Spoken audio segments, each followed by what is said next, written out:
சற்று முன் கிடைக்கப்பெற்ற மிக மிக முக்கியமான செய்தி ஒன்று வெளியாகியுள்ளது. அதிமுகவின் மூத்த நிர்வாகிகள் பன்னீர்செல்வத்திற்கு ஆதரவு அதிர்ச்சியில் எடப்பாடி பழனிசாமி.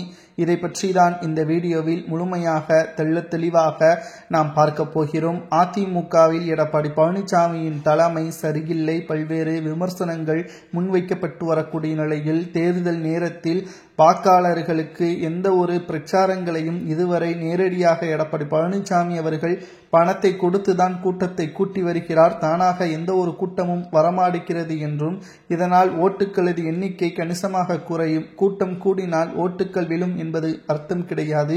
தானாக ஓட்டுக்கள் வர வேண்டும் என்றால் பிரச்சாரத்தின் பொழுது தானாக கூட்டங்கள் கூட வேண்டும். அப்பொழுதுதான் தங்களது ஆதரவுகள் ஆளும் கட்சிக்கு தெரியும். ஆனால் பணத்தை கொடுத்து கூட்டத்தை கூட்டுவதனால் எந்த ஒரு பயனும் கிடையாது என்றும், பணம் உள்ளவர்களுக்கு வேட்பாளராக நியமனம் செய்வதும் மக்களவை தேர்தலில் அதிமுக செய்த மிகப்பெரிய தவறு என்றும் தற்பொழுது அதிமுகவின் மூத்த நிர்வாகிகள் கூறியுள்ளனர்.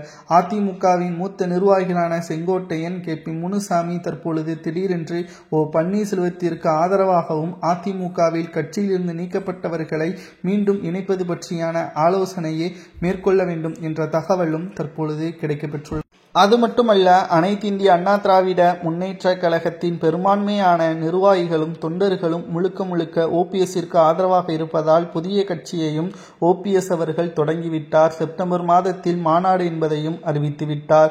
அதிமுகவின் நிலைமை என்ன? மூத்த நிர்வாகிகள் கேட்கின்ற ஒவ்வொரு கேள்விகளையும் எடப்பாடி பழனிசாமி அவர்களால் பதிலளிக்க முடியாமல் திணறி வருகிறார்.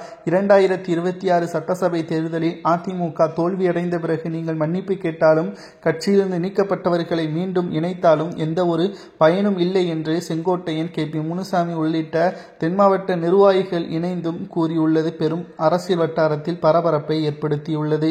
2026 சட்டசபை தேர்தலில் திராவிட முன்னேற்ற கழகம் தோல்வியடைய வேண்டும். ஆனால் அதற்கு OPS அவர்கள் அதிமுகவை இணைந்து செயல்பட்டால்தான் 3.5% வித்தியாசத்தில் தோல்வியடைந்ததை நாம் இந்த முறை நிச்சயமாக வெற்றியடைவதற்கு உதவும் என்பதையும் செங்கோட்டையன் கூறுவது சரியா அல்லது எடப்பாடி எடுக்கக்கூடிய முடிவே சரியாக இருக்கிறது? அதிமுகவில் OPS தேவையில்லையா? அதிமுகவின் மூத்த நிர்வாகிகள் OPSற்கு ஆதரவு தெரிவித்ததை பற்றி உங்களது கருத்துக்களை மறக்காம கமெண்ட் வாயிலாக கூறுங்கள்.